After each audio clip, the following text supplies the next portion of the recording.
മാന്യ പ്രേക്ഷകർക്ക് എൻ്റെ പ്രണാമം. കഴിഞ്ഞ കുറേ കാലങ്ങളായിട്ട് ധാരാളം വ്യക്തികൾ എന്നോട് പലതരത്തിലുള്ള ചോദ്യങ്ങൾ ചോദിക്കാറുണ്ട്. നേരിട്ട് ചോദിക്കാറുണ്ട്, പ്രഭാഷണത്തിന് വേണ്ടി പോകുമ്പോൾ ഇമെയിൽ വഴിക്ക് ചോദിക്കാറുണ്ട്, യൂട്യൂബിൻ്റെ കമൻറ്റിൻ്റെ കൂട്ടത്തിൽ ചോദ്യങ്ങൾ ചോദിക്കാറുണ്ട്, ഫേസ്ബുക്കിലൂടെ ചോദ്യങ്ങൾ ചോദിക്കാറുണ്ട്. വ്യക്തിപരമായിട്ടുള്ള ചോദ്യങ്ങൾ, കുടുംബപരമായിട്ടുള്ള ചോദ്യങ്ങൾ, ഔദ്യോഗികമായിട്ടുള്ള ചോദ്യങ്ങൾ, ഇങ്ങനെയുള്ള ധാരാളം ചോദ്യങ്ങൾ ചോദിക്കാറുണ്ട്. അതിൽ വളരെയധികം അഭിനന്ദനാർഹമായ കാര്യങ്ങൾ അറിയാൻ വേണ്ടിയിട്ടുള്ള ചോദ്യങ്ങളുണ്ട്, വളരെയധികം വിമർശനാത്മകമായ ചോദ്യങ്ങളുണ്ട്. ഇതിന് പലപ്പോഴും ഞാൻ മറുപടി പറയാറില്ല. അറിയാൻ വേണ്ടി ചോദിക്കുന്നതുണ്ട്, അവഹേളിക്കാൻ വേണ്ടി ചോദിക്കുന്നതുണ്ട്, അഭിനന്ദിക്കാൻ വേണ്ടി ചോദിക്കുന്നതുണ്ടാവും. ഇതിനൊന്നിന് ഞാൻ മറുപടി പറയാറില്ല. അതിന് പ്രധാന കാരണം, അറിയാൻ വേണ്ടി ചോദിക്കുന്ന ചോദ്യങ്ങളുടെ ഉത്തരം മിക്കവാറും യൂട്യൂബിൽ അപ്ലോഡ് ചെയ്തിട്ടുണ്ട്. വ്യക്തിപരവും കുടുംബപരവും ഔദ്യോഗികപരവുമായ ചോദ്യങ്ങൾക്ക് മറുപടി പറയാതിരിക്കാൻ കാരണം, ഞാൻ എന്ന വ്യക്തിയിലേക്ക് ഒരാളുടെയും ശ്രദ്ധ വരരുത്. ഞാനൊരു സാധാരണക്കാരൻ മാത്രമാണ്. ഞാൻ എൻ്റെ കൂട്ടത്തിലുള്ളവരോടും മറ്റുള്ളവരോടും പറയാറുണ്ട്, റോഡ് സൈഡിൽ തട്ടുകടയിൽ നിന്ന് ചായ കുടിച്ചു പോകുന്ന ഒരു വ്യക്തി എന്നുള്ള സ്ഥാനം മാത്രമേ എനിക്ക് ഉള്ളൂ. അത്ര മതി എനിക്ക്. പക്ഷെ എന്നിലേക്ക് ശ്രദ്ധയോ ആരാധനാഭാവമോ അമിതമായ ബഹുമാനമോ അമിതമായ സ്നേഹമോ പൂർണ്ണമായിട്ടും ഒഴിവാക്കാൻ വേണ്ടിയാണ് വ്യക്തിപരമായിട്ടുള്ള ചോദ്യങ്ങൾക്ക്, കുടുംബപരമായ ചോദ്യങ്ങൾക്കൊന്നും ഞാൻ മറുപടി പറയാത്തത്. അത് പേഴ്സണലാണ്, അത് മാറ്റിവെച്ചേക്കൂ എന്ന് പറഞ്ഞാണ് ഞാൻ ഉത്തരം പറയാതിരിക്കുന്നത്. ചിലപ്പോൾ വ്യക്തിപരവും കുടുംബപരവും ഔദ്യോഗികവുമായിട്ടുള്ള ചോദ്യങ്ങൾക്ക് മറുപടി പറയാതെ വരുമ്പോൾ അത് തെറ്റിദ്ധരിക്കപ്പെടുന്നു എന്ന് വരെ എനിക്ക് തോന്നാറുണ്ട്. എൻ്റെ വീട്ടുമായി ബന്ധപ്പെട്ടൊരു ചോദ്യം ചോദിക്കുമ്പോൾ ഞാൻ ഉത്തരം പറഞ്ഞില്ലെങ്കിൽ വീട്ടിലെന്തെങ്കിലും പ്രോബ്ലം ഉള്ളത് കൊണ്ടായിരിക്കാം, അല്ലെങ്കിൽ ജോലിയിൽ എന്തെങ്കിലും പ്രോബ്ലം ഉള്ളത് കൊണ്ടായിരിക്കാം മറുപടി പറയാത്തത് എന്ന തോന്നൽ ഉണ്ടാവുന്നു, അല്ലെങ്കിൽ ഉണ്ടാവാൻ സാധ്യതയുണ്ട്. അതുകൊണ്ട് എനിക്ക് തോന്നുന്നു, മാസത്തിൽ ഒരിക്കൽ പല പല പല പല വിഷയത്തെക്കുറിച്ച് അറിയാൻ വേണ്ടി ചോദിക്കുന്ന പൈതൃക വിഷയങ്ങളെക്കുറിച്ച്, സാമൂഹിക വിഷയങ്ങളെക്കുറിച്ച്, രാഷ്ട്രീയ വിഷയങ്ങളെക്കുറിച്ച്, വ്യക്തിപരമായ വിഷയങ്ങളെക്കുറിച്ച്, കുടുംബപരമായ വിഷയങ്ങളെക്കുറിച്ച് അവയൊന്നും ക്ലാസിഫൈ ചെയ്യാതെ അതേത് ദിവസമാണോ വന്നത് ആ ഓർഡറിൽ ഫസ്റ്റ് കം ഫസ്റ്റ് റിപ്ലൈഡ് എന്ന രീതിയിൽ കുറേ ചോദ്യങ്ങൾക്ക് മറുപടി പറയണമെന്ന് തോന്നുന്നു. അതുകൊണ്ടാണ് ഞാൻ ഇന്ന് അപ്രകാരം ഒരു ചോദ്യത്തിന് ഉത്തരങ്ങൾ നൽകുന്ന ഒരു പരിപാടി ആരംഭിക്കാമെന്ന് വിചാരിച്ചത്. അതിന് വളരെ 1, 2, 3 വരിയിലോ വാക്കുകളിലോ ആണ് ഞാൻ ഉത്തരം പറയാൻ ആഗ്രഹിക്കുന്നത്. ചോദ്യവും ഉത്തരവും. ഇപ്രകാരം ഒരു പരിപാടി വേണോ വേണ്ടയോ എന്നുള്ളത് പ്രേക്ഷകരായ നിങ്ങൾ, ശ്രോതാക്കളായ നിങ്ങൾ കേട്ടിട്ട് മറുപടി പറയാം. ഇതിൽ ഞാൻ എന്നെക്കുറിച്ച് എവിടെയെങ്കിലും ഉത്തരം പറയുന്നുണ്ടെങ്കിൽ അതൊരിക്കലും എന്നെ പ്രൊജക്റ്റ് ചെയ്യാനല്ല, എൻ്റെ മഹത്വം അറിയിക്കാനോ വ്യക്തിപരമായ കാര്യങ്ങൾ അറിയിക്കാനോ ത്യാഗസന്നദ്ധതയുള്ളവനാണെന്ന് വരുത്തി തീർക്കാനോ അല്ല.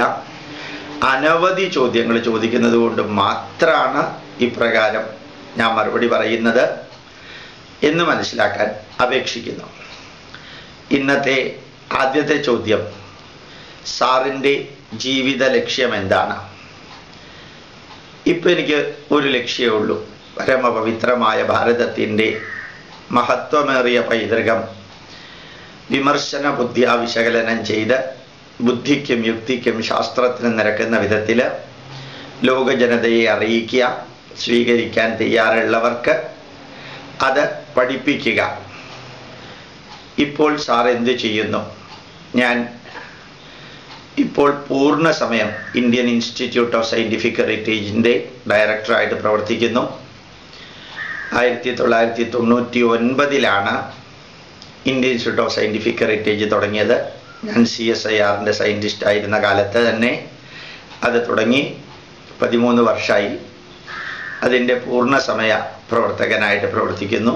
തൃശ്ശൂർ കേച്ചേരിക്കടുത്ത് നാഷണൽ ഹെറിറ്റേജ് സെൻറ്റർ എന്ന ഒരു വലിയ സ്ഥാപനം, 10 ഏക്കറിൽ ഒരു ഡീംഡ് യൂണിവേഴ്സിറ്റി സ്റ്റാറ്റസ് ഉള്ള ഒരു സ്ഥാപനം വളർത്തിക്കൊണ്ടുവരണമെന്ന് ആഗ്രഹിക്കുന്നു. അതിനുവേണ്ടി പ്രവർത്തിക്കുന്നു. സാർ ക്രിസ്ത്യൻ വിരോധിയാണോ? ലോകത്തിലെ ഒരു മതത്തോടോ ഒരു രാഷ്ട്രീയ പാർട്ടിയോടോ ഒരു വ്യക്തിയോടോ സമൂഹത്തോടോ എനിക്ക് ഒരു ബോണ്ടേജ് ഉണ്ടാവാൻ പാടില്ലെന്ന് ഞാൻ ആഗ്രഹിക്കുന്നു.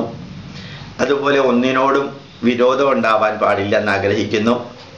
പക്ഷേ ക്രിസ്തു മതത്തിൻ്റെ പേരിലായാലും ഇസ്ലാം മതത്തിൻ്റെ പേരിലായാലും കമ്മ്യൂണിസത്തിൻ്റെ പേരിലായാലും രാഷ്ട്രസ്നേഹത്തിൻ്റെ പേരിലായാലും അമിതമായി ചൂഷണം ചെയ്യുകയും മതപരിവർത്തനം വരുത്തുകയും ചെയ്യുകയും അതുപോലെ നന്മകൾ എന്ന പേരിൽ ചെയ്യുകയും ചെയ്യുന്നതിനെ ഞാൻ ശക്തിയായ ഭാഷയിൽ വിവരിക്കാറുണ്ട്. അങ്ങനെ ഒരു വിരോധം മാത്രമേ എനിക്കുള്ളൂ.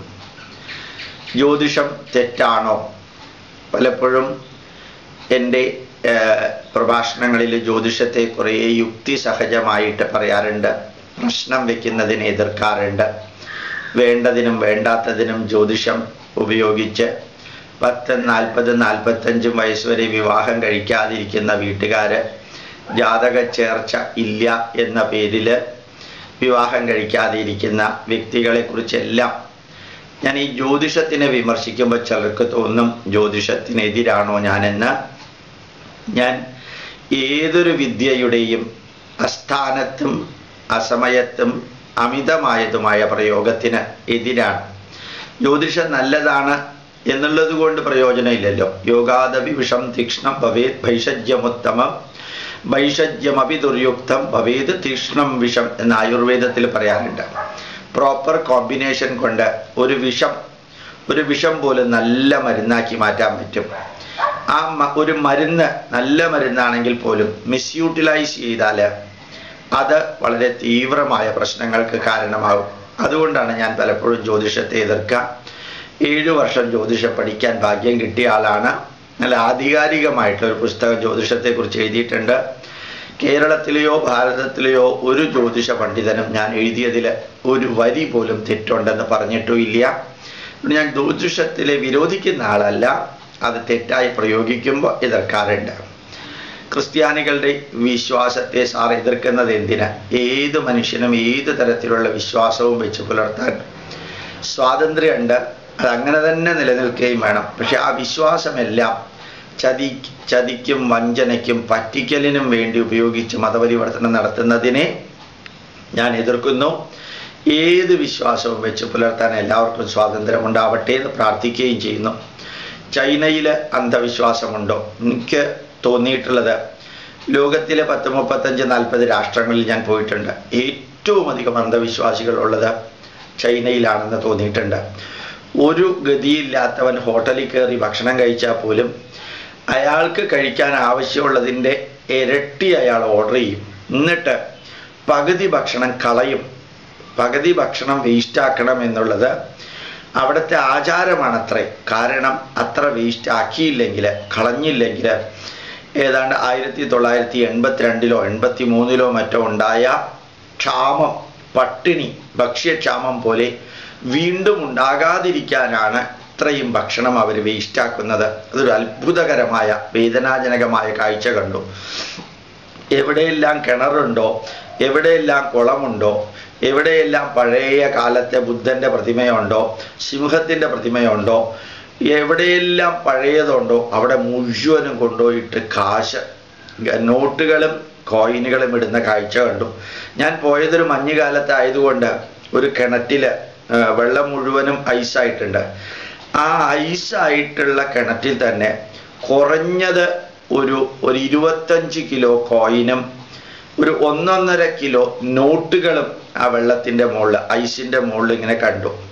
അതിലിടരുതെന്ന് എഴുതിയിട്ട് പോലും ഇട്ടത് കണ്ടു. ഞാൻ ചോദിച്ചപ്പോൾ പറഞ്ഞത് ഇത് കഴിഞ്ഞ 15 ദിവസത്തെ നോട്ടുകളാണെന്ന്. ധാരാളം അന്ധവിശ്വാസം ചൈനയിലുണ്ട്. സമൂഹത്തിൽ മാറ്റമുണ്ടാക്കാൻ സാറിന് സാധിക്കുമോ? അങ്ങനെ ഒരു മുദ്രപത്രത്തിലും എഴുതി കൊടുത്തിട്ടല്ല ഞാൻ ഭൂമിയിലേക്ക് വന്നത്. എന്നെക്കൊണ്ട് സാധിക്കുന്നതെല്ലാം ചെയ്യണമെന്നൊരാഗ്രഹമുണ്ട്. ഒരു ഇലക്ട്രിക് പോസ്റ്റ് എടുത്താൽ ബൾബ് കുറേ പേർക്ക് പ്രകാശം തരുന്നു. ബൾബിൻ്റെ ഹോൾഡർ ബൾബിനെ പിടിച്ച് നിർത്തുന്നു. ആ സ്ട്രീറ്റ് ലൈറ്റിൻ്റെ പോസ്റ്റ് ബൾബിനെ ഉയർത്തിപ്പിടിക്കുന്നു. അതേ പോസ്റ്റ് മറ്റ് സ്ഥലങ്ങളിലേക്ക് വൈദ്യുതി കൊണ്ടുപോകാനുള്ള കമ്പികളെ താങ്ങി നിർത്തുന്നു. ഇതിലേതെങ്കിലുമൊക്കെ ആവാൻ ഒരാഗ്രഹമുണ്ട്. അല്ലാണ്ട് സമൂഹത്തിൽ മാറ്റം ഉണ്ടാക്കി മടങ്ങൂ എന്നൊന്നുമില്ല. പക്ഷെ മാറ്റം ഉണ്ടാവുന്നുണ്ടെന്നുള്ളത് എനിക്ക് ഉറപ്പാണ്. നല്ല ആത്മവിശ്വാസം അതിനുണ്ട് എന്നുള്ളത് ഉറപ്പാണ്. എല്ലാ ഈശ്വരനും ഒന്നല്ലേ? എല്ലാ ഈശ്വരനും ഒന്ന് തന്നെയാണെങ്കിലും എൻ്റെ ഈശ്വരനാണ് ഏറ്റവും ശ്രേഷ്ഠനും വലിപ്പമുള്ളവനും. മറ്റ് ഈശ്വരന്മാരെയും ദൈവങ്ങളെയും ആരാധിക്കരുതെന്ന് പറയുന്ന ഈശ്വരൻ ഒന്നായ ഈശ്വരൻ്റെ ഭാഗമല്ല, അതൊരു തരം സാത്താനാണ് എന്ന് എനിക്ക് തോന്നാറുണ്ട്. അവനവൻ്റെ വിശ്വാസത്തിൽ ജീവിക്കട്ടെ എന്ന് പറഞ്ഞു വിട്ടൂടെ? അവനവൻ്റെ വിശ്വാസത്തിൽ ജീവിക്കട്ടെ എന്ന് പറഞ്ഞു തന്നെയാണ് വിടേണ്ടത്. മറ്റുള്ളവൻ്റെ വിശ്വാസത്തെ കടന്നാക്രമിച്ച് അതിനെ ഇല്ലാതെയാക്കി എൻ്റെ വിശ്വാസം അവൻ്റെ മനസ്സിൽ നിറയ്ക്കുന്ന രീതിയോടാണ് പലപ്പോഴും പ്രതികരിക്കാറുള്ളത്. എനിക്ക് ആത്മഹത്യ ചെയ്യണമെന്ന് തോന്നുന്നു. സാറിൻ്റെ അഭിപ്രായം എന്താണ്? ആ വ്യക്തി വളരെ ഡീറ്റെയിൽ ആയിട്ട് എഴുതിയിട്ടുണ്ട്. രാവിലെ എഴുന്നേൽക്കുമ്പോൾ ഞാൻ പറയുന്നു ആത്മഹത്യ ചെയ്യൽ എളുപ്പ, ജീവിക്കലാ ബുദ്ധിമുട്ട്. ഓരോ നെഗറ്റീവുകളും നമ്മുടെ ആത്മവിശ്വാസത്തെയും ആത്മാഭിമാനത്തെയും വളർത്തുന്നതാവട്ടെ. ഭാരതം എന്ന രാഷ്ട്രം അനവധി നെഗറ്റീവുകളെയാണ് പോസിറ്റീവുകളാക്കി മാറ്റിയത്. യുദ്ധക്കളത്തിൽ അർജുനൻ തളർന്നതുകൊണ്ടാണ് ഭഗവത്ഗീത ഉണ്ടായത്. ശമീക മഹർഷിയുടെ കഴുത്തിൽ ചത്ത പാമ്പിനിട്ടതുകൊണ്ടാണ് ഭാഗവതം ഉണ്ടായത്. ശ്രീരാമൻ രാജ്യഭാരം ഏറ്റെടുക്കില്ലെന്ന് പറഞ്ഞ് തളർന്നതുകൊണ്ടാണ് വസിഷ്ഠൻ യോഗവാസിഷ്ഠം എന്ന ഗ്രന്ഥം എഴുതിയത്. അതുപോലെ തന്നെ ഭാരതം ഒരു 2 പക്ഷികളിൽ ഒരെണ്ണം പടഞ്ഞ് താഴെ വീഴുന്നത് കണ്ടിട്ടാണ് രാമായണം എന്ന ഗ്രന്ഥത്തിന് വാൽമീകി ആരംഭം കുറിച്ചത്, ശോകത്തെ ശ്ലോകമാക്കി മാറ്റിയത്. ആത്മഹത്യ ചെയ്യലല്ല ആരുടെയും ജീവിത ലക്ഷ്യം. ഓരോ പ്രശ്നങ്ങളും നമ്മളെ ശക്തന്മാരും നല്ല ആത്മവിശ്വാസമുള്ളവരുമാക്കട്ടെ. അതിനുള്ള പ്രശ്നങ്ങൾ പരിഹരിക്കാനുള്ള വഴിയല്ല ആത്മഹത്യ. എൻ്റെ ടെൻഷൻ കുറയ്ക്കാൻ എന്താണ് ചെയ്യേണ്ടത്? ടെൻഷൻ ഉള്ളപ്പോൾ വിഷയത്തെക്കുറിച്ച് ഓർക്കാതെ വേറെ വിഷയത്തെക്കുറിച്ച് ഓർക്കുക. ഒരു പാട്ട് പാടാൻ പഠിക്കുക, നല്ല ഒരു സിനിമ കാണുക, അല്ലെങ്കിൽ കുടുംബ അംഗങ്ങളും ഒരുമിച്ച് കുറച്ച് നേരം ചെലവഴിക്കുക. വീട്ടിലെ പറമ്പുണ്ടെങ്കിൽ ഒന്ന് അവിടെ വെജിറ്റബിൾ കൃഷി ചെയ്യുക, അല്ലെങ്കിൽ ഒന്ന് ക്ഷേത്രത്തിലേക്ക് പോവുക, അല്ലെങ്കിൽ സുഹൃത്തുക്കളെ വിളിക്കുക. ടെൻഷൻ മാറ്റാൻ ധാരാളം വഴിയുണ്ട്. ഏറ്റവും എളുപ്പം നല്ല പാട്ട് കേൾക്കുക, നല്ല പാട്ട് പാടാൻ ശ്രമിക്കുക. സാറിനെ പോലെയാകാൻ ഞാൻ എന്ത് ചെയ്യണം? ഓരോരുത്തരും അവനവനെ പോലെ തന്നെ ആയിക്കൊള്ളട്ടെ. മറ്റു വ്യക്തികളിൽ എന്തെങ്കിലും നന്മകൾ നിങ്ങൾക്ക് കാണാൻ സാധിക്കുകയാണെങ്കിൽ അത് ജീവിതത്തിൽ പകർത്തുക.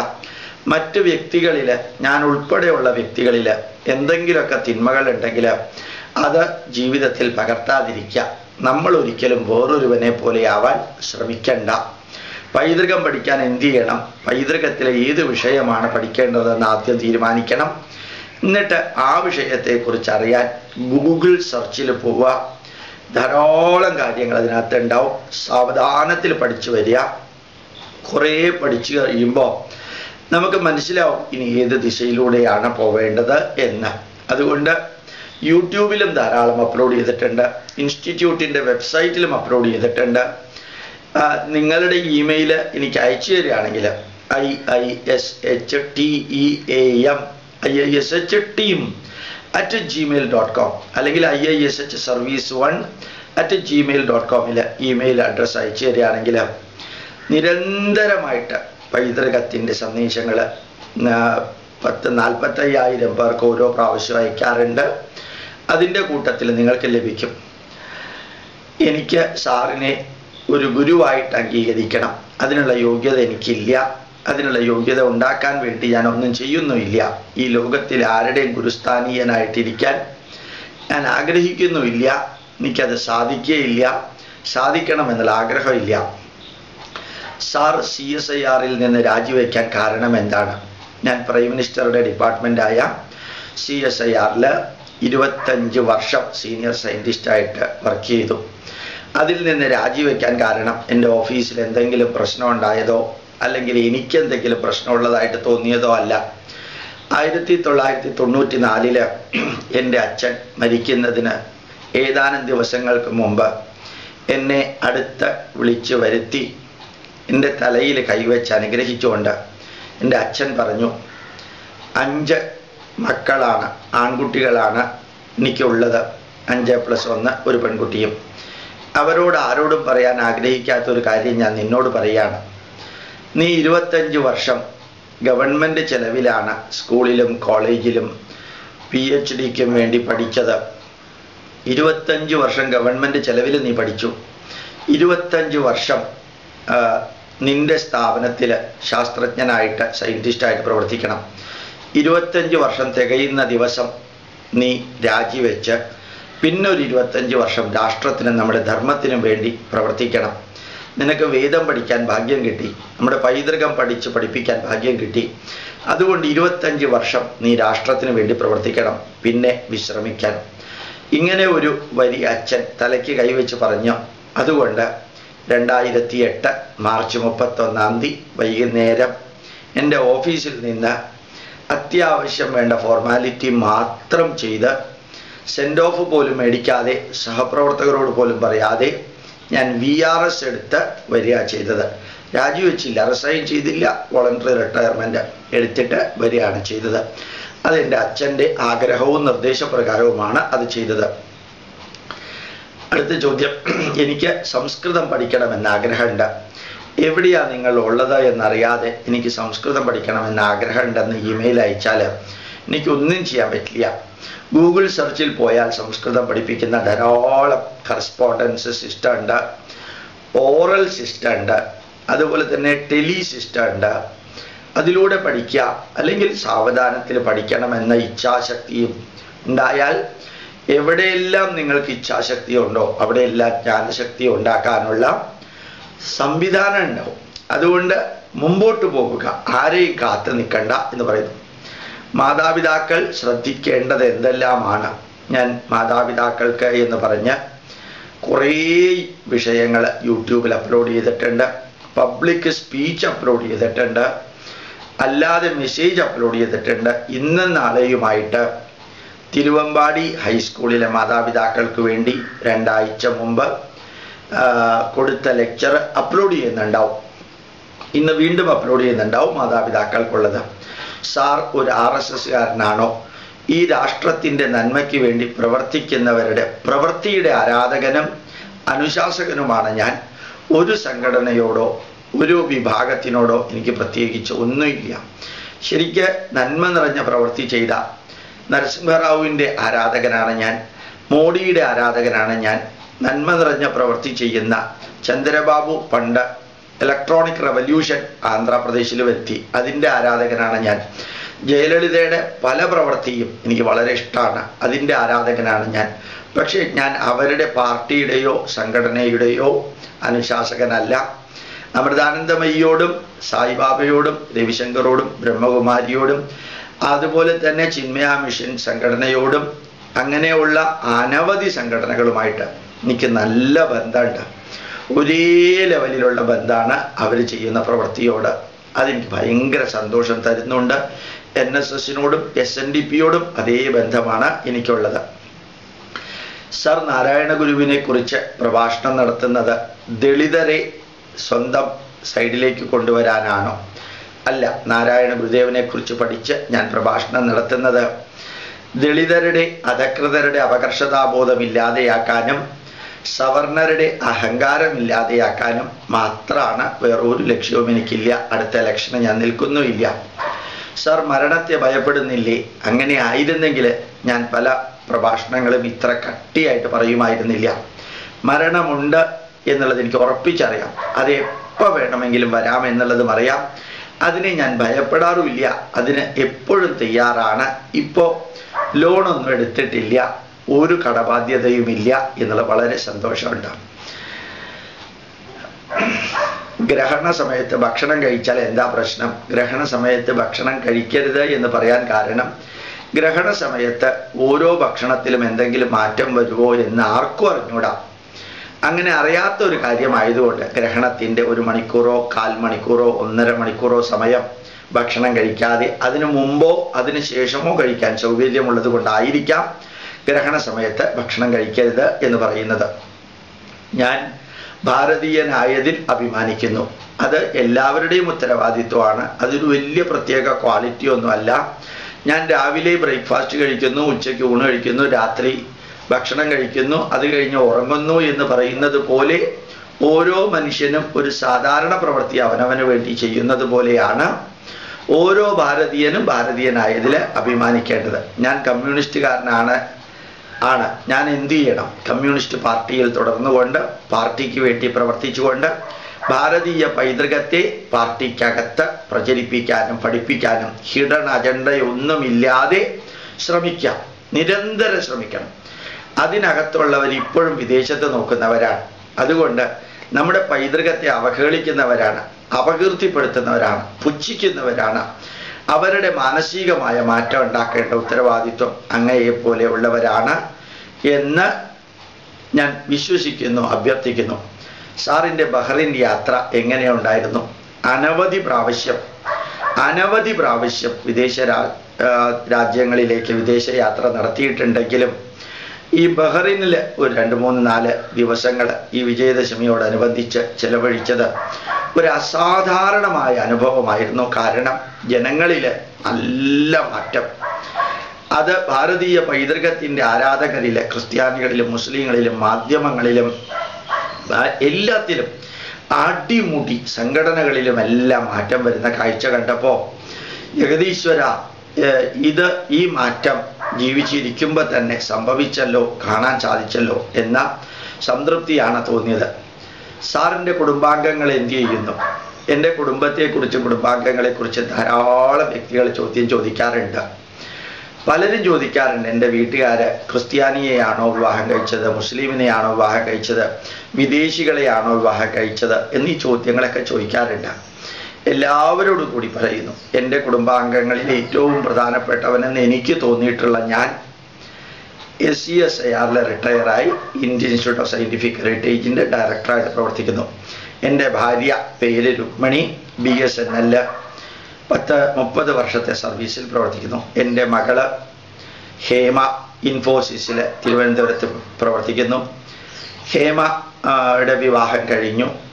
അവൾ വിവാഹം കഴിച്ചത് ജയറാമൻ എന്ന് പറഞ്ഞ ആറ്റുകാൽ ഭഗവതി ക്ഷേത്രവുമായി ബന്ധപ്പെട്ട ജയറാമൻ്റെയും ദേവി വിജയപത്മ എന്ന് പറയുന്ന കപ്പിളിൻ്റെ മകനായ ആനന്ദ് ജയറാമാണ്. ആനന്ദ് ജയറാമിനെയാണ് 2012 ഫെബ്രുവരി മാസം 3-ാം തീയതി വൈദിക ആചാരപ്രകാരം വിവാഹം കഴിച്ചത്.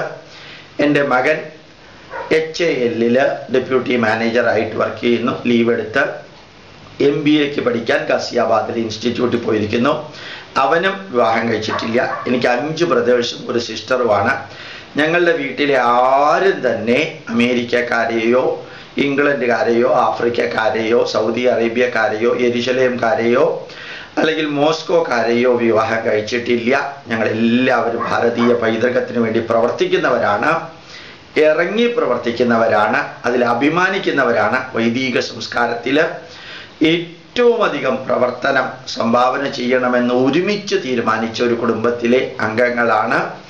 ചിലർക്കെല്ലാം പല രീതിയിലുള്ള സംശയമുള്ളത് കൊണ്ടാണ് ചോദിക്കാത്ത ചോദ്യം എന്ന് തോന്നുന്ന ചോദ്യത്തിന് പറയേണ്ട അത്യാവശ്യമുള്ള ഉത്തരം ഞാൻ പറഞ്ഞത്. പൂർണ്ണമായും ഹിന്ദു ധർമ്മത്തിൽ ജനിച്ച് വളർന്ന് നിലനിന്ന് മരിച്ച് പ്രവർത്തിച്ച് പഠിപ്പിച്ച് അത് പ്രാവർത്തികമാക്കാൻ വേണ്ടി തന്നെ ജന്മം കൊണ്ട ഒരു വലിയ കുടുംബത്തിലെ അംഗങ്ങളാണ്. അച്ഛൻ്റെ പേര് നാരായണൻ എമ്പ്രാന്തിരി, എൻ്റെ അമ്മയുടെ പേര് സത്യഭാമ. ഞങ്ങൾ അങ്ങനെ രാഷ്ട്രത്തിന് വേണ്ടിയും ധർമ്മത്തിന് വേണ്ടിയും പ്രവർത്തിക്കുന്നതിൽ സംതൃപ്തി കണ്ടെത്തുന്നവരാണ് എന്നുകൂടി ഈ ചോദ്യത്തിന് ഉത്തരമായിട്ട് പറയും. അറ്റാച്ച്മെൻറ്റ് പാടില്ല എന്ന് പറയുന്നത് എങ്ങനെ ശരിയാവും? അറ്റാച്ച്മെൻറ്റ് പാടില്ല എന്നുള്ളതായിരുന്നില്ല സന്യാസിമാർ പറയേണ്ടത്. ബോണ്ടേജ് പാടില്ല എന്നാണ് പറയേണ്ടത്. അറ്റാച്ച്മെന്റ് എന്ന് പറയുന്ന വാക്കിന്റെ അർത്ഥം ബന്ധം, ബോണ്ടേജ് എന്ന വാക്കിന്റെ അർത്ഥം ബന്ധനം. യജ്ഞാർത്ഥാത് കർമ്മണോന്യത്ര ലോകോയം കർമ്മബന്ധന തദർത്ഥം കർമ്മകൗന്ദേയ മുക്തസംഗ സമാചര എന്നാണ് ഭഗവത്ഗീതയിൽ പറഞ്ഞിരിക്കുന്നത്. കർമ്മബന്ധനൈഹി, ബന്ധനമാണ് പാടില്ലാത്തത്. എനിക്ക് എൻ്റെ ഭാര്യയോട് അറ്റാച്ച്മെന്റ് ഇല്ല എങ്കിൽ, എൻ്റെ മക്കളോട് അറ്റാച്ച്മെന്റ് ഇല്ല എങ്കിൽ, എൻ്റെ കുടുംബത്തോട് അറ്റാച്ച്മെന്റ് ഇല്ല എങ്കിൽ, എൻ്റെ രാഷ്ട്രത്തോട് അറ്റാച്ച്മെന്റ് ഇല്ല എങ്കിൽ ഞാൻ എന്തിനാ ഈ ഭൂമിയിൽ ജീവിക്കുക? അപ്പം അറ്റാച്ച്മെന്റ് വേണം. വേണ്ടാത്തത് ബന്ധനമാണ്. പരിധിക്കപ്പുറം ഒന്നിനോടും ബന്ധനം പാടില്ല. SSLCക്ക് ഫസ്റ്റ് റാങ്ക് കിട്ടണം എന്ന ആഗ്രഹത്തോടു കൂടി പഠിക്കണം. ഫസ്റ്റ് റാങ്ക് കിട്ടിയില്ലെങ്കിൽ ആത്മഹത്യ ചെയ്യും എന്ന ധാരണയോടുകൂടി പഠിക്കരുത്. ഫസ്റ്റ് റാങ്ക് കിട്ടിയില്ലെങ്കിൽ ആത്മഹത്യ ചെയ്യുമെന്ന് പറയുന്നതാണ് ബോണ്ടേജ്. ഫസ്റ്റ് റാങ്ക് കിട്ടണമെന്ന ആഗ്രഹമാണ് അറ്റാച്ച്മെന്റ്. അപ്പൊ ആഗ്രഹത്തോടു കൂടി പഠിക്കണം, ബോണ്ടേജോടുകൂടി പഠിക്കേണ്ട എന്ന് നിങ്ങളെ അറിയിക്കുന്നു. ഇനി അടുത്ത മാസം, ഈ വരുന്ന ഒരു മാസം നമ്മളോട് ചോദിക്കുന്ന ചോദ്യങ്ങൾ, അതിൻ്റെ മറുപടിയായിട്ട് അടുത്ത മാസം വീണ്ടും ചോദ്യങ്ങൾ ഭാഗം 2 അപ്ലോഡ് ചെയ്യുന്നുണ്ടാവും. ഇത്രയും ചോദ്യങ്ങൾക്ക് ഉത്തരം ഞാൻ പറഞ്ഞത്.